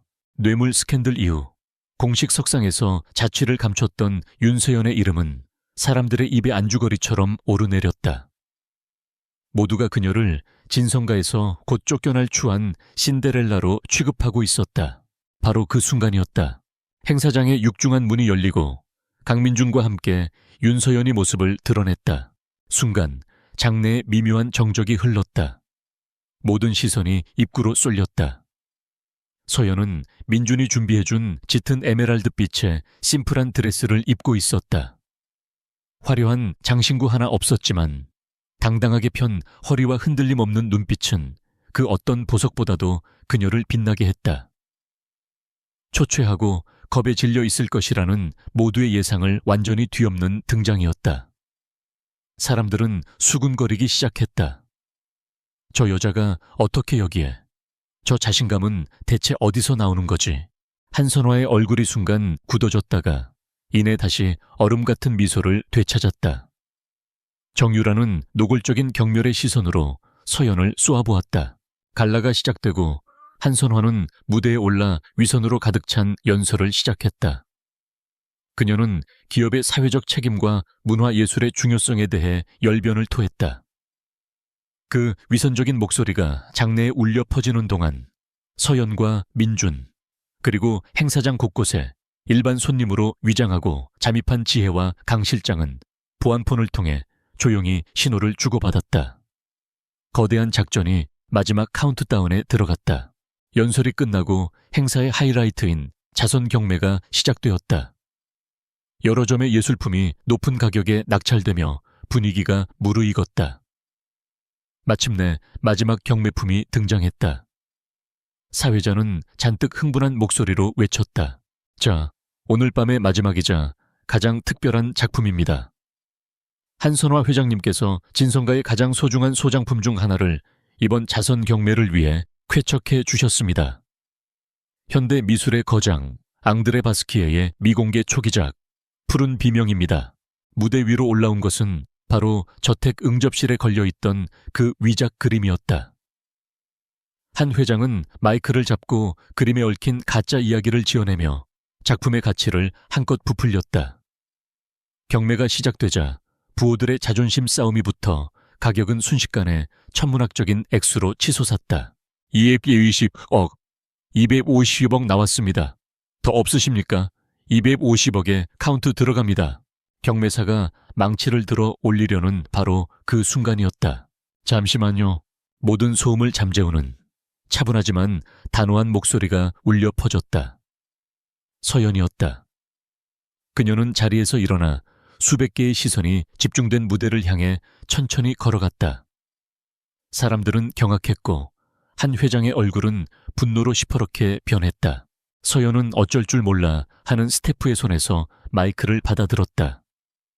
모든 카메라가 그녀를 향했다. 이 경매는 사기입니다. 장내가 술렁이기 시작했다. 서연은 흔들림 없는 눈으로 한 회장을 똑바로 응시하며 말했다. 지금 여러분이 보고 계신 저 그림은 진품이 아닌 정교한 위작입니다. 진품의 가치는 300억이 넘지만 저 가짜 그림의 원가는 1억도 되지 않을 겁니다. 그리고 그 차액은 모두 진성미술재단의 비자금으로 흘러 들어갔습니다. 폭탄 선언이었다. 장내는 아수라장이 되었다. 한 회장이 보안 요원들에게 눈짓을 보냈다. 저 여자를 당장 끌어내. 보안 요원들이 서연에게 달려드는 순간 민준이 그녀의 앞을 가로막고 섰다. 그리고 바로 그때 무대 뒤편에 거대한 스크린이 번쩍였다. 그림을 비추던 화면이 지지직거리더니 전혀 다른 영상으로 바뀌었다. 지혜가 마침내 메인 시스템을 해킹한 것이다. 스크린에는 위작과 진품을 나란히 비교하며 조작된 부분을 조목조목 분석하는 영상이 나타났다. 이어서 박 큐레이터가 위작 브로커와 주고받은 이메일 내용, 그리고 미술재단에 암호화된 이중 장부가 고스란히 화면을 채웠다. 한 회장은 할 말을 잃고 그 자리에 얼어붙었다. 그때 이성을 잃은 정유라가 소리치며 나섰다. 그녀는 이것이 서연의 비열한 복수극이라고 생각했다. 개이오진말, 저건 다 조작된 거예요. 저 여자는 뇌물을 받은 범죄자라고요. 자신의 죄를 덮기 위해 이런 말도 안 되는 쇼를 벌이고 있는 겁니다. 저런 여자의 말을 어떻게 믿을 수 있습니까? 그것은 서연이 기다리던 순간이었다. 정유라는 스스로 함정의 두 번째 문을 활짝 연 셈이었다. 유라의 외침이 끝나기 무섭게 스크린의 영상이 다시 한번 바뀌었다. 이번에 나타난 것은 어두운 식당의 CCTV 영상이었다. 최 이사가 김민석 작가에게 돈 가방을 건네는 장면, 그리고 최초 제보 메일의 IP 주소가 진성그룹의 유령 회사에서 발송되었음을 증명하는 추적 경로가 이어졌다. 그리고 마지막, 모든 것을 끝낼 영상이 재생되었다. 화면에는 눈물 콧물을 흘리며 모든 것을 자백하는 김민석 작가의 모습이 나타났다. 강 실장이 그의 양심을 집요하게 파고들어 받아낸 영상이었다. 저는 돈에 눈이 멀어 최 이사님이 시키는 대로 했습니다. 윤서연 사모님은 아무 죄가 없습니다. 모든 것은 한선화 회장님의 지시를 받은 최 이사님이 꾸민 일이었습니다. 죄송합니다. 모든 증거는 완벽했다. 반박의 여지가 없었다. 정유라는 자신의 발등을 찍은 격이 되었고 서연의 결백과 한 회장의 추악한 음모가 대한민국 권력의 중심부에서 수많은 언론의 카메라 앞에서 만천에 드러났다. 한 회장은 서연을 바라보았다. 그 눈빛에는 더 이상 경멸이나 분노가 담겨 있지 않았다. 오직 믿을 수 없다는 듯한 경악과 모든 것을 잃어버린 자의 공포만이 가득했다. 그녀는 이제야 깨달았다. 자신이 상대한 것은 가난하고 하찮은 잡초가 아니었다. 자신의 모든 함정을 꿰뚫어 보고 그것을 역이용해 자신의 심장을 겨눈 무서운 전략가였다는 것을. 행사장은 통제불능의 혼란에 빠졌다. 기자들의 고함과 질문, 손님들의 경악에 찬 속삭임, 터져나오는 카메라 플래시. 그 아수라장의 한가운데서 한선화 회장은 무대 위에 망부석처럼 서 있었다. 평생을 바쳐 쌓아 올린 그녀의 철옹성이 수천 개의 불빛 아래에서 산산이 무너져 내리고 있었다. 서연은 민준의 손을 굳게 잡고 그 모습을 조용히 지켜보았다. 그녀의 얼굴에는 승자의 미소 대신 차가운 정의의 서늘함만이 감돌았다. 전쟁은 끝났다. 그러나 진짜 후폭풍은 이제부터 시작이었다. 갈라디노의 화려한 막이 내린 순간 진성 제국의 추악한 민낯이 드러났다. 윤서연이 터뜨린 폭탄은 대한민국 전체를 뒤흔들었다. 행사장 내부는 아수라장이었고 그 혼란을 틈타 서연과 민주는 강 실장의 철저한 계획에 미리 준비된 비상통로를 통해 유령처럼 사라졌다. 무대 위에 홀로 남겨진 한선화 회장은 수백 개의 카메라 플래시 세례를 받으며 경호원들에게 이끌려 퇴장했다. 그녀의 얼음 같던 얼굴에는 생전 처음 보는 굴욕과 분노가 뒤섞여 있었다. 다음 날 아침, 대한민국은 진성 게이트로 발칵 뒤집혔다. 모든 신문 한 명과 방송사 메인 뉴스는 전날 밤의 사건을 대서특필했다. 신데렐라 며느리를 향한 잔인한 음모, 수백억 대의 미술품 위작 스캔들, 그리고 그 뒤에 숨겨진 천문학적인 규모의 비자금 조성 의혹. 진성그룹의 주가는 개장과 동시에 폭락하기 시작했고 분노한 여론에 등 떠밀린 검찰은 즉시 진성미술재단과 한선화 회장에 대한 전격적인 압수수색을 발표했다. 서연과 민주는 성북동 저택으로 돌아가지 않았다. 강 실장이 마련해둔 안전가옥에서 그들은 폭풍의 눈 한가운데에 서 있었다. 민주는 밤새 수십 통의 전화를 받았지만 단 한 통도 받지 않았다. 그는 지금 자신이 누구의 편에 서야 하는지 명확히 결정해야 했다. 마지막 대결의 시간은 생각보다 빨리 찾아왔다. 검찰 소환을 앞둔 한선화 회장이 민준을 호출했다. 안전가옥으로 찾아온 초회 이사의 굳은 얼굴을 따라 민준은 홀로 어머니를 만나러 갔다. 회장실의 공기는 살얼음판처럼 차가웠다. 한선화는 무너진 제국의 여왕처럼 위태롭게 앉아 있었다. 하지만 그녀의 눈빛은 여전히 오만했다. 그녀는 사과하지 않았다. 대신 마지막까지 아들을 회유하고 협박하려 들었다. 민준아, 네오는 내 아들이다. 진성그룹의 유일한 후계자야. 저 계집애의 말에 너라나 이 어미와 가문을 위기에 빠뜨려서야 되겠느냐. 그녀는 모든 것을 서연의 탓으로 돌렸다. 서연이 가문을 차지하기 위해 음모를 꾸몄다고, 외부 세력의 사주를 받았다고 주장했다. 지금이라도 늦지 않았다. 기자회견을 열어라. 윤서연이 모든 것을 조작했다고, 너는 그저 속았을 뿐이라고 발표해. 그리고 그 아이와 뱃속의 것까지 내가 깨끗하게 처리해주마. 그러면 너와 진성은 무사할 수 있어. 그것은 인간의 마지막 남은 양심마저 버리라는 잔인한 요구였다. 민주는 조용히 눈을 감았다. 그의 머릿속에 서연의 얼굴이 떠올랐다. 홀로 거대한 성에 갇혀 자신을 지키기 위해 싸워야 했던 여자. 자신을 믿어주고 함께 싸워준 동지. 그리고 곧 태어날 자신의 아이. 민주는 눈을 떴다. 그의 눈빛에는 더 이상 어머니에 대한 연민이나 아들로서의 우유부단함이 남아있지 않았다. 어머니. 그는 처음으로 어머니를 어머니가 아닌 한 명의 범죄자로 마주했다. 제가 지켜야 할 것은 썩어빠진 제국이 아닙니다. 제 아내와 곧 태어날 제 아이, 그리고 진성이라는 이름 아래 묵묵히 일해온 수만 명의 직원들과 그 가족들의 미래입니다. 뭐라고? 어머니의 시대는 이제 끝났습니다. 어머니께서 평생을 바쳐 쌓아 올린 것은 위대한 유산이 아니라 거짓과 탐욕으로 가득 찬 모래성이었습니다. 이제 그 죗값을 치르실 시간입니다. 아들의 입에서 나온 사형 선고와도 같은 말에 한선화의 얼굴이 경악으로 일그러졌다. 그녀는 소리치고 발악했지만 민주는 조용히 돌아서서 회장실을 나왔다. 문이 닫히는 순간 그와 그의 과거는 완벽하게 단절되었다. 민준의 방역은 신속하고 단호했다. 그는 즉시 긴급 이사회를 소집했다. 한 회장의 신복들이 반발했지만 대세는 이미 기울어 있었다. 민주는 서연이 모아둔 모든 증거 자료를 이사진 앞에 공개했다. 선택은 두 가지입니다. 곧 구속될 회장님과 함께 침몰하시겠습니까? 아니면 저와 함께 진성을 살리기 위한 뼈를 깎는 개혁에 동참하시겠습니까? 회사의 존폐 위기 앞에서 이사들은 결국 민준의 손을 들어줄 수밖에 없었다. 강민준은 그 자리에서 비상경영위원회 위원장으로 추대되었고 진성그룹의 모든 실권을 손에 쥐었다. 다음 날 강민준은 전 국민이 지켜보는 앞에서 기자회견을 열었다. 그는 변명하거나 축소하지 않았다.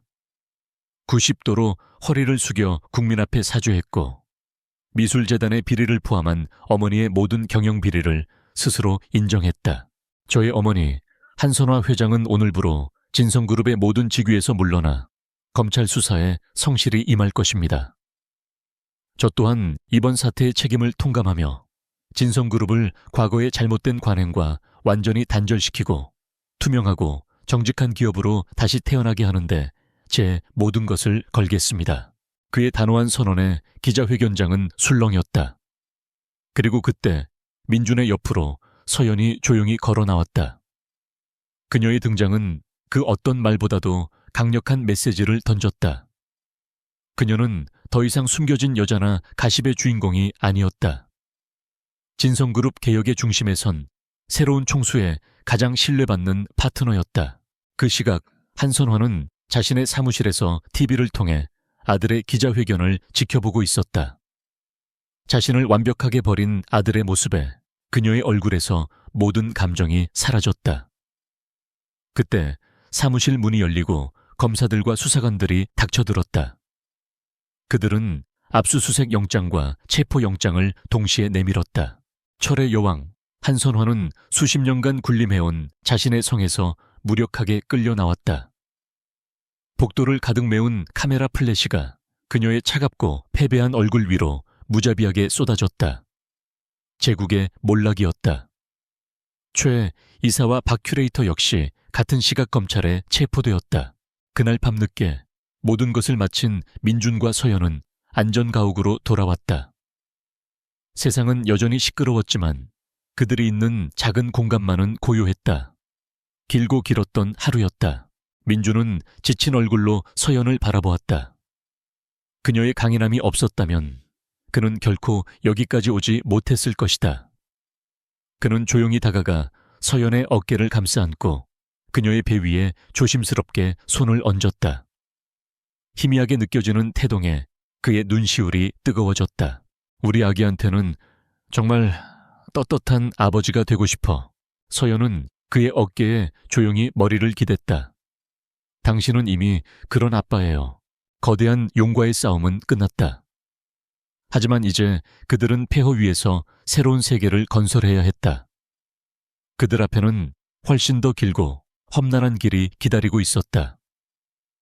한선화 회장의 구속은 진성제국의 공식적인 몰락을 알리는 신호탄이었다.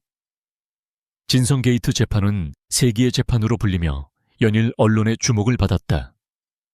법정에선 한선화는 마지막 순간까지 오만했다. 그녀는 모든 혐의를 부인하며 최 이사를 비롯한 아랫사람들에게 책임을 떠넘겼고 심지어 이 모든 것이 며느리 윤서연이 꾸민 함정이라고 주장하기까지 했다. 핵심 증인으로 법정에 선 서연은 담담했다. 그녀는 화려하게 차려입지도 감정을 드러내지도 않았다. 그저 자신이 겪어본 사실만을 건조하고 논리적으로 증언했다. 그녀의 차분한 태도는 오히려 한선화의 발악을 더욱 추하게 만들었다. 서연이 제출한 결정적인 증거들 앞에서 한선화의 모든 거짓말은 힘을 잃었다. 결국 법의 심판은 엄정했다.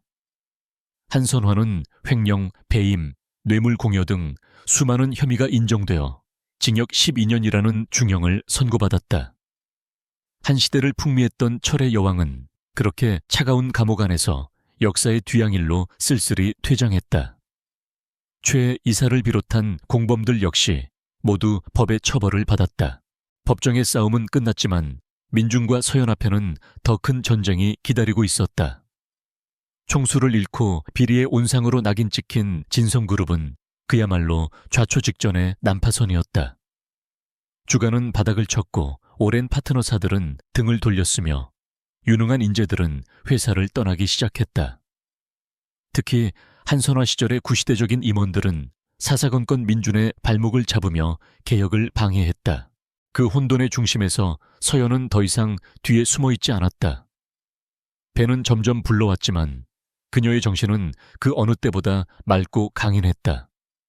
그녀는 민준에게 진성미술재단의 운영을 자신에게 맡겨달라고 제안했다. 부패는 시작된 곳에서부터 도려내야 해요.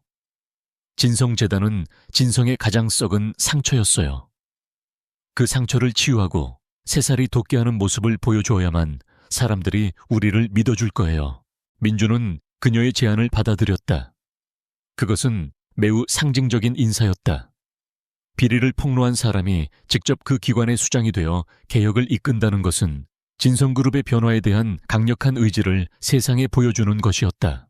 진성미술재단 이사장으로 취임한 서연의 첫 업무는 과거와의 완전한 단절이었다.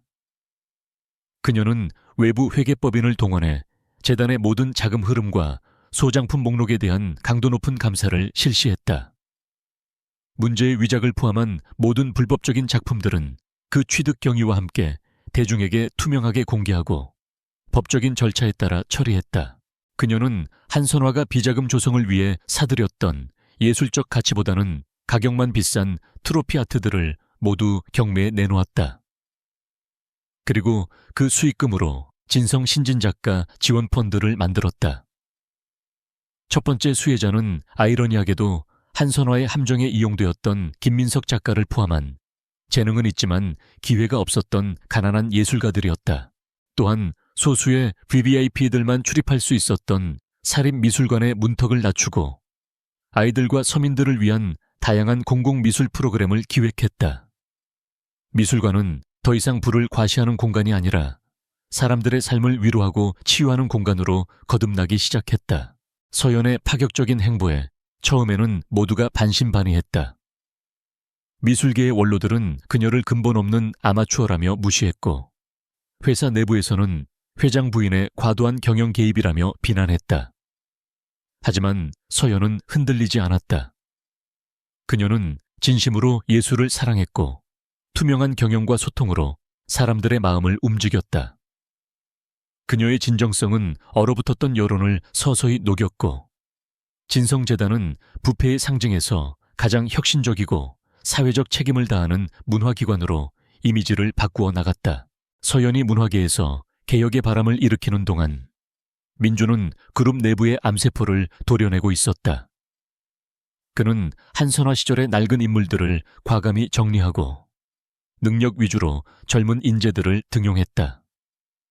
그룹 총수 직속으로 준법감시위원회를 설치하여 비리의 소지를 원천 차단했고 불투명했던 모든 의사결정 과정을 주주와 직원들에게 투명하게 공개했다. 그는 거의 매일 사무실에서 밤을 새웠다. 공포가 아닌 신뢰로 회사를 이끄는 리더가 되기 위해 필사적으로 노력했다. 어느 늦은 밤 사무실에서 쪽잠을 자던 민주는 조용히 들어온 서연에 의해 잠이 깼다. 그녀의 손에는 따뜻한 수프가 담긴 보온병이 들려 있었다. 아무리 바빠도 밥은 챙겨 먹어야죠. 민주는 아내의 모습에 모든 피로가 녹아내리는 것을 느꼈다. 그들은 아무 말 없이 창밖의 서울 야경을 내려다보았다. 수많은 빌딩의 불빛들이 그들이 짊어진 무게처럼 아득하게 느껴졌다. 당신 정말 대단해. 미술재단 일이 그렇게 잘 될 줄은 몰랐어. 당신이 버텨주고 있으니까 가능한 일이죠. 두 사람은 서로에게 가장 든든한 버팀목이었다.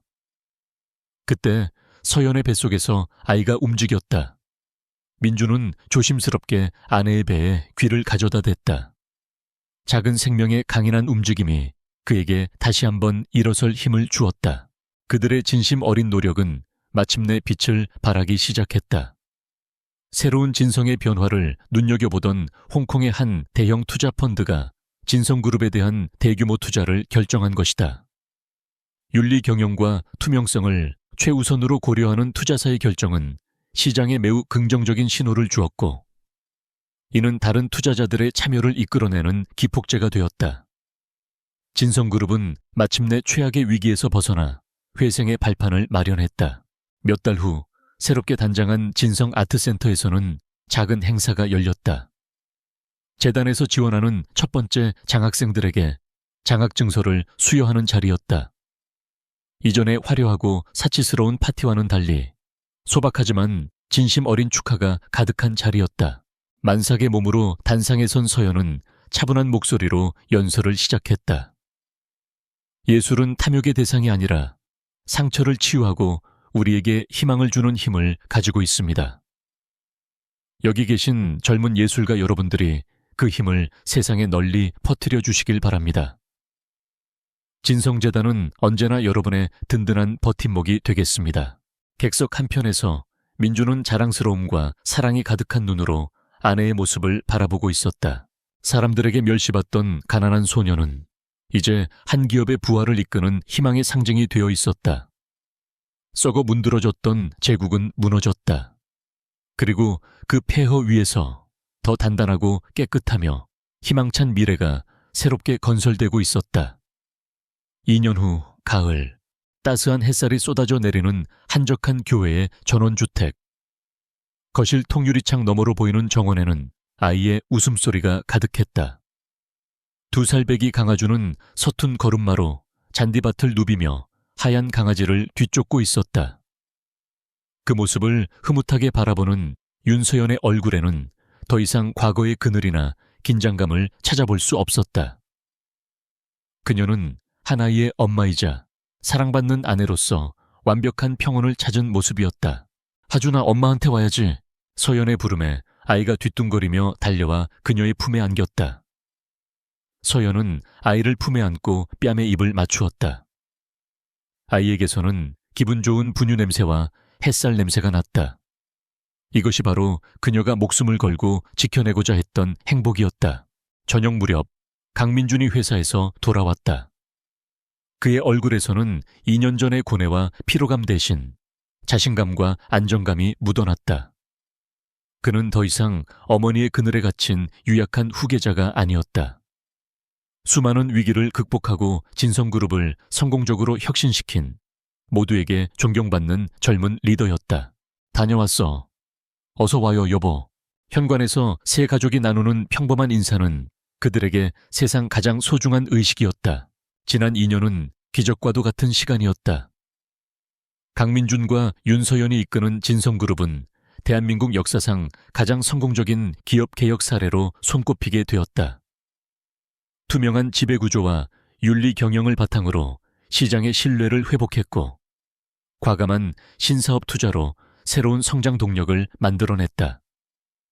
주가는 과거의 영광을 되찾았고, 직원들은 회사에 대한 자부심으로 가득 찼다. 서연이 이끄는 진성미술재단 역시 문화계에 새로운 역사를 썼다. 그녀는 재능 있는 젊은 예술가들의 든든한 후원자가 되어주었고, 미술관을 모두에게 열린 문화 공간으로 탈바꿈시켰다. 사람들은 더 이상 진성그룹을 부패한 재벌로 기억하지 않았다. 사회적 책임을 다하는 존경받는 기업으로, 그리고 그 중심에는 강민준 회장과 윤서연 이사장이 있다는 것을 모두가 알고 있었다. 그들의 삶은 완벽해 보였지만 단 하나 해결되지 않은 과거의 흔적이 남아 있었다. 바로 2년 전 모든 사건의 시작이었던 100억 원이 담긴 통장이었다. 그 돈은 서연의 이름으로 개설된 은행 금고 안에 잠들어 있었다. 서연과 민주는 단 한 번도 그 돈에 손을 대지 않았다. 그것은 축복이 아니라 족쇄였고 선물인 척 위장한 모욕이었기 때문이다. 어느 날 밤 잠든 하준의 얼굴을 보며 서연이 먼저 말을 꺼냈다.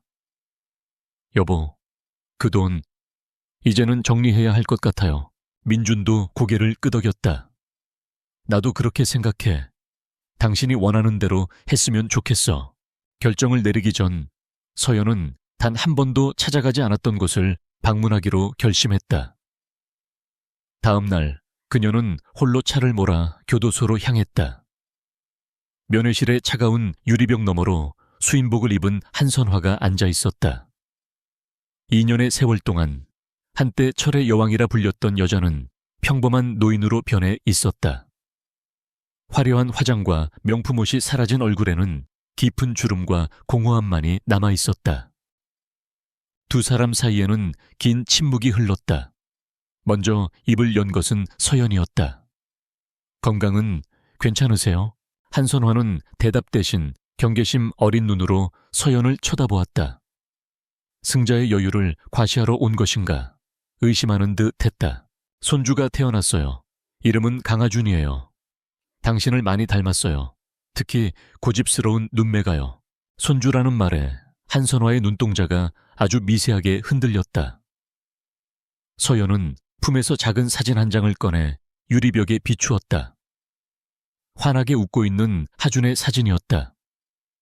한선화는 무표정한 얼굴로 사진을 응시했다. 저는 당신을 용서하러 온 게 아니에요. 아마 평생 용서할 수 없을지도 몰라요. 다만 이제는 당신을 제 인생에서 놓아드리려고요. 당신이 제게 주려 했던 100억 원도 이제 새로운 주인을 찾아주려고 합니다. 서연은 그 말을 끝으로 조용히 자리에서 일어났다. 그녀가 면회실을 나설 때까지 한선화는 아무 말도 하지 않았다. 그저 유리병 너머로 보이는 손주의 사진에서 눈을 떼지 못할 뿐이었다. 그녀의 메마른 눈가에 아주 희미한 물기가 번지는 것을 서연은 보지 못했다. 며칠 후 서연과 민주는 기자회견을 열었다. 그리고 그 자리에서 진성희망재단의 설립을 공식적으로 발표했다. 재단의 설립 기금은 서연의 통장에 잠들어 있던 100억 원과 진성그룹에서 출연한 100억 원을 더한 200억 원이었다. 마이크 앞에 선 서연은 차분한 목소리로 말했다. 이 100억 원은 과거 한때 저의 가난과 미래를 통째로 사려 했던 돈이었습니다. 저는 오늘 이 돈에 얽힌 불행한 과거를 끊어내고 새로운 희망의 씨앗을 심고자 합니다. 진성희망재단은 저처럼 사회의 그늘에서 홀로 어려움을 겪는 미혼모와 고아들, 그리고 가난한 아이들의 든든한 울타리가 되어줄 것입니다. 한 사람을 통제하고 억압하려 했던 돈이 이제 수많은 사람들을 살리고 일으켜 세우는 희망의 돈으로 다시 태어나는 순간이었다. 그 모습을 지켜보는 사람들은 진심 어린 박수를 보냈다. 정유라는 스캔들 이후 가세가 기울어 조용히 유학을 떠났다는 소식이 들려왔고, 서연의 오랜 친구 지혜와 강철우 실장은 각각 진성그룹의 핵심 계열사와 비서실에서 능력을 인정받으며 승승장구했다. 서연의 동생 역시 누나와 매형의 든든한 지원 아래 무사히 대학을 졸업하고 원하는 꿈을 향해 나아가고 있었다. 모든 것이 제자리를 찾은 어느 평화로운 주말 저녁, 세 가족은 정원에 모여 저녁 식사를 하고 있었다. 민주는 서투른 솜씨로 바비큐를 굽고 있었고, 서연은 하준에게 이유식을 떠먹여주고 있었다. 노을이 물드는 하늘 아래 평범하지만 더없이 완벽한 행복이 그들을 감싸고 있었다. 식사를 마치고 서연과 민주는 잠든 하준을 침대에 눕히고 나란히 창가에 섰다. 생각나요? 우리가 처음 만났던 그 작은 미술관. 민준의 말에 서연이 미소 지었다. 그럼요. 그때 당신 엄청 거만해 보였는데 그 거만한 남자가 당신한테 단단히 홀렸지. 내 인생 최고의 행운이었어. 두 사람은 서로를 마주 보았다. 그들의 눈에는 지난 세월 함께 겪어낸 시련과 그것을 이겨낸 깊은 신뢰와 사랑이 담겨 있었다. 가난한 소녀, 총재의 아이를 임신하게 되었던 그 절망의 순간. 100억이라는 거대한 돈 앞에서 모든 것을 포기해야 할 것 같았던 그 밤. 이제 서연은 더 이상 세상의 편견에 휘둘리는 가난한 소녀가 아니었다. 그녀는 스스로의 힘으로 운명을 개척하고 진정한 행복의 의미를 찾아낸 강인한 여성이었다. 민준 역시 총재의 아들이라는 껍질을 깨고 자신의 철학으로 세상을 이끄는 진정한 리더로 거듭났다. 그들이 찾은 진짜 행복은 100억이라는 돈이 아니었다. 시련 속에서도 서로의 손을 놓지 않았던 믿음, 불의에 맞서 싸웠던 용기, 그리고 사랑으로 일군 건강한 가족과 깨끗한 미래. 그것이야말로 돈으로는 절대 살 수 없는 세상 가장 값진 유산이었다.